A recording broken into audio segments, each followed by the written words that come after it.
ロシアとウクライナの戦争が始まった時から、中国共産党が殺傷力のある援助をしているが、アメリカ政府は中国共産党に代償を負わせたくないので、それを認めないのだと考えている。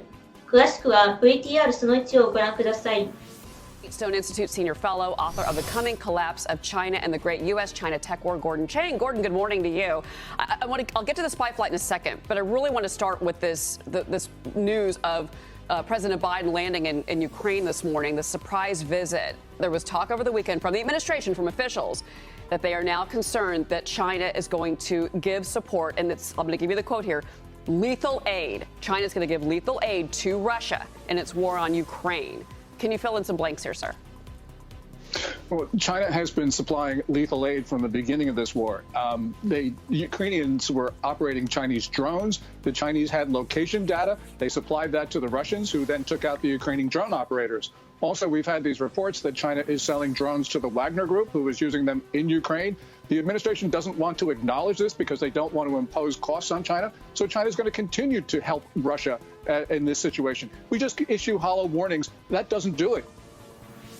So, Gordon, I think it's safe to say that we've had an anemic response as the U.S. government to the Chinese spy balloons. When it comes to China, they took our measure when we went to Alaska and we met with the Chinese delegation, and they determined we were weak. So how do we reestablish deterrence? You have to impose costs when it comes to an adversary like this. Have we lost it all? We know that they're playing the long game. So what happens? What are our next steps to kind of get that deterrence back?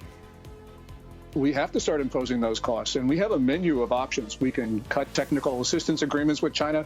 We can reduce or sever trade. We can stop investment into China's military sector. There's all sorts of things the administration can do if it had the political will. And Cheryl, the important thing is what you said, reestablishing deterrence. That is one of the most dangerous things a country can do because China doesn't believe us right now. So we're going to have to make threats. We're going to have to carry through on those threats. The Chinese are going to react. And this is going to be a spiral downward. There is a momentum for war. And I actually think there will be a war in Asia unless something changes.